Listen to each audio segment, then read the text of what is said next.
So it's been a while since I've done a review on anything, and the guys from iZEEKER approached me and asked me if I'd look at one of their trail cams.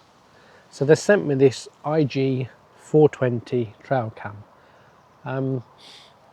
Again, I don't think you can ever have too many trail cams. Always great, always useful to put out there, find where the wildlife is. And when you're scouting areas, you put these out, you know what times things are appearing, you know where they're moving, what they're doing. So then you know where to set yourself up and get yourself in a good position to actually get some decent images. So that's what these things are all about for me. So full disclosure, the guys have sent me this, they haven't charged me for it, and they allow me to keep it. And I've tested a few trail cams. They're all very similar. I'm not going to go into loads of technical requirements because you guys know by now that's not me. My big thing is really to test them in the field and just see what they do and what they're like. So the 4 key features they list on the box for this is that it's solar powered, it's got high sensitivity sensor, it's easy to install, and it's weatherproof. And that's one thing you really want. You want something that's waterproof, but when you're going to leave it out for a while, it's not going to come to any harm while it's out there. And it's a nice looking little camera, you know, good little camouflage on it, looks pretty smart.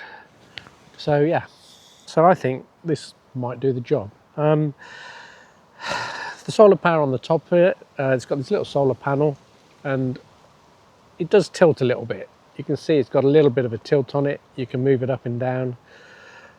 I'm not really sure how useful that's going to be. It doesn't move very far, but it might be if you've got it in somewhere where there's a lot of trees, you might be able to point it in the direction so it's actually picking a bit of sun up through the trees or something. But I don't see that as a great benefit. It's a nice little thing to have, but not a massive one to me, because I say it's not got a lot of movement, probably about, I don't know, 20-30 degrees in it, something like that. But it's a little feature. The rest of it, I mean, as far as setting this thing up, it's really simple. You know, I've had the benefit of setting a few up, but I just went into the menus. Menus are really intuitive. I'm not going to go through all the menus, but they are really intuitive, and it was simple. Language, time, date. You set it up whether you want to take photos, video, or photos and video, and I've set this up for now to do photo and video because obviously I want to test both of them out. And then the rest of it's about delays between shots, between sensor working, that sort of thing, which, you know, I say you'll find loads of videos that show you how to do all that. I'm not going to go through the details of that. My big thing is to get it out there and try it, really. But we open it up, it's pretty robust, feels pretty solid, nice little sensor inside. Camera sits inside so that when you're setting it up, you can see, you know, where it is, what it's pointing at, get it ready, and then when you close the door, you know you're set up and you're pointing in the right direction. So that's a good benefit as well. The rest of it, we've got USB ports for charging it. I'll charge this up as soon as I had it. One thing I noticed with this is when you turn it on, a lot of trail cameras have got an off and then like a menu setup stage and then an on for when you're doing it in the field. And what I've done sometimes is with those, I've actually gone out there, I've switched it from on to set the menus and everything, and then I've inadvertently put it out in the field and forgot to flick it the second switch to actually put it so it's actually recording what's going on. This one, it's just got an off and an on. When you move it to the on, you can do what you like with the menus and everything, but if there's a period of time where you don't touch anything, it will just then revert to actually sensing and doing what it needs to do. So yeah, that's a really good feature. I think it's going to stop me forgetting to set it when I put it up in a tree or somewhere like that. So as with most of these cameras, it comes with a strap, nice strap to go around the tree, and a little buckle on it. Plastic buckle on this one. Sometimes you get a metal buckle, which is quite nice because they're a lot more robust. I have broken plastic ones before, so we'll see how well this one lasts as I put it around a tree. So that's the idea. We'll strap it around a tree and we'll see what we get. It's got the solar panel, so it should keep charged for quite a long period of time. What it's also got in the bottom, it's got a battery backup, if you like. So in here, we've got 4 AA batteries, just as a battery backup. So it gives you a little bit more life, just in case you need it. when it's out in the field. So you've got the solar panel to keep it charged, but you've got that backup in the 4AA batteries in the bottom. So that's quite a nice little feature. I've not had a trail cam with that on before, so it'd be good to see how long it lasts. Not that we're going to leave it out long enough really during this trial to see what happens with the batteries. It's got 4K video on it, so we can get some good quality video. I did a little test at home, looked like good quality on the video. And on the actual camera itself, I can't remember exactly, but I think it goes to something like 62 megabit image, which is a lot. I've actually set it at the moment at 42, which I think is probably more than enough. But I can't see why you would need it any more than that, I have to say. But yeah, we'll see what happens. I'm just going to check. I think I've got it on photo, video. Yeah, I've got it on photo, video, so we can do both. And in the photo, I've got it set to photo resolution 42 megabits. But as I say, it will go up to 64 megabit resolution on the photos. So be interesting to see what the photos look like, because I don't think I've had anything that goes to that sort of resolution before. So that's quite high. Yeah. I mean, one of the first things I always do with these, turn the bleep off when you're using the menu, because I hate the bleeps going away whenever you're using the menus in these things. When it's bleeping at you, and especially if you're out in the middle of nowhere, you want to be quiet, and this thing's bleeping away at you. First thing I'll do, turn the bleep off in the menu. That's the first setting I go and find, to be honest. So yeah, I think that's it. As I say, thanks to the guys from iZEEKER for sending me this. It looks a good bit of kit. So what I'm going to do is I'm going to put it out somewhere. I'm going to leave it out for probably a few days, then come and retrieve it and have a look and see what the quality of the image is like and report back. So let's go and find somewhere nice to put it.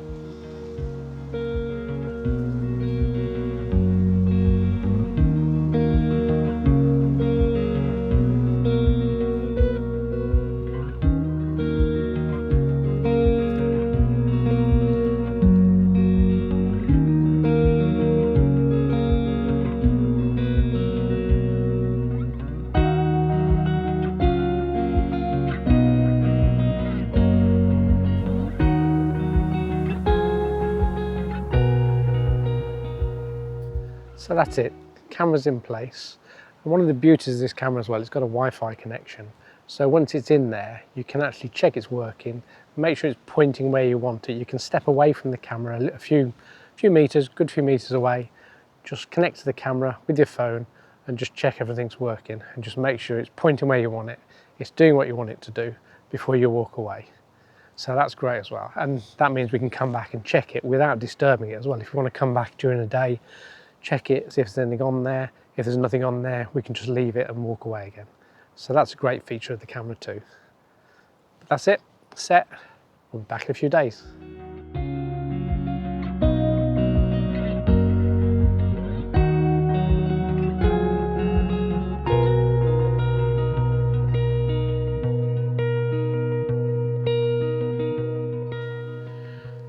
So we're 24 hours later since we put the Trailcam out. I've come back just to do a bit of a check on it, and like I said earlier in the video, is that the great thing is I can check it without actually disturbing it. So using the Wi-Fi connection, I've been able to just connect to it this morning and have a look at it. There's a few things on there. I'm going to leave it out there for a little bit longer.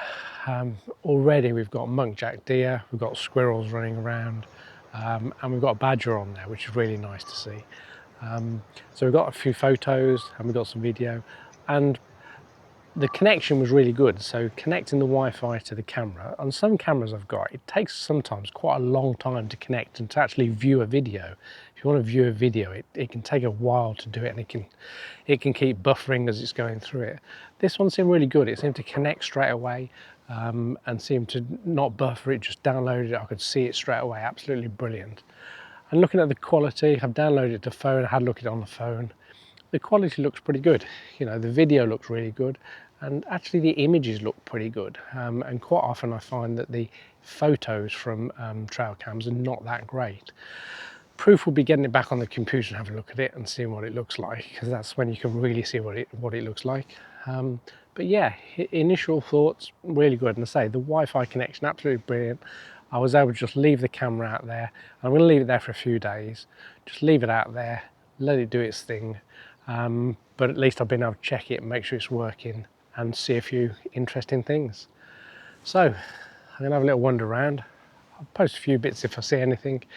And then we'll pop back in later when we pick up the camera and see what we've got.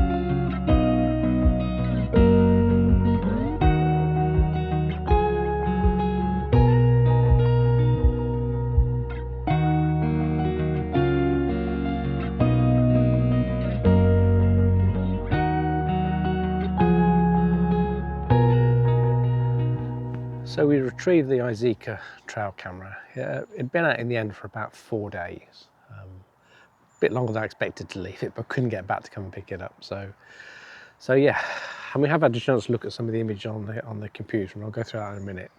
But we collected about 100 stamps on it. So bearing in mind that we're doing photo and video, so that's probably 50 times it's seen something. And out of those 100 recordings or photos, we've seen a couple that say unrecognised file or something similar to that. I don't know why. Some of them seemed to be while I was setting it up, so probably while I was messing around with it. But there were a few, only about probably 4 or 5 out of the 100 that said that unrecognisable file and just wouldn't show anything. Can't really explain it. As I say, it was out there, it was just doing its thing. I'm not sure the reason. I'll have to have a little bit of better look at it to understand whether it was video images or photo images. I'm not quite sure. But on the whole, not bad, not bad. That's not something I've seen with my other trail cameras. And again, when I have a proper look at it off the card rather than just looking on the camera, it might be they're okay, but I don't think so. But yeah, we have had a chance to have a look at some of them on the computer as well, just to check the quality. And after that, I'm impressed. I mean, this is not a really expensive trail cam, but I am impressed by the quality of both the photos and the video. Photos are something that never really I found great on trail cameras. Now bearing in mind this is, as I say, I think it was 64 megapixels ago, so I had it set at 42 megapixel images. And they look really good. The photos look really good. They look quite sharp. Quite often when I've taken photos with trail cams, there's a lot of motion blur in there, but these ones look quite good. The video, even better, I think. You know, the quality of the 4K video looks really good. And if I'm honest, from what I've seen so far, probably at night better than in the day, which is quite interesting. Although they're still good in the day as well, don't get me wrong. But yeah, so overall, I think, you know, not a bad camera. Would I recommend it? Yeah, I think I would. I want to understand why I'm getting those images that are unrecognisable for whatever reason. And it may be a different card in there might help. It's got the card and it comes with a card with the camera. But what the quality of that card is, I'm not sure. So maybe a better quality card in there might help with that. Maybe it's just overlapping a couple of videos or images and it's causing some confusion. I don't know. Or maybe I've just got some settings wrong. You know, it might be me, I've just got something set wrong in the recording and the delays between the images. But yeah, overall, this iZEEKER, not a bad little camera. And for the price, I don't think it's, I don't think it's huge. You can check it out. I'll drop a link in below so you can go and check it out if you want to go and have a look at it. But very recommendable. You know, The battery level stayed pretty well full while it was out there for the 4 days, even though it was fairly hidden in the woods, you know, and not a lot of light. The weather hasn't been fantastic, but the battery level stayed pretty good. I think it's still fully charged by the looks of it, so that's good. And we've got some nice things on there.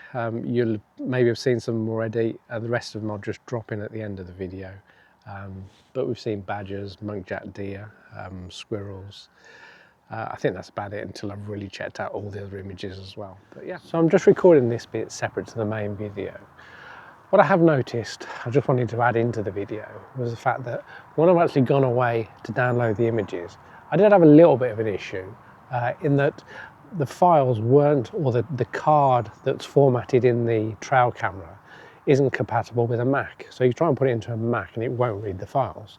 That's not the end of the world, because there are ways around this. You can either just download using the Wi-Fi from the Trailcam onto your phone, if you're using Macs and you've got iPhones, and then transfer it off your iPhone into your Mac, and that seems to work okay. The other way seems to be if you can download them to a Windows computer and then copy them across to the Mac, you'll then need to just actually use something like a Handbrake converter to convert the file format into something that works.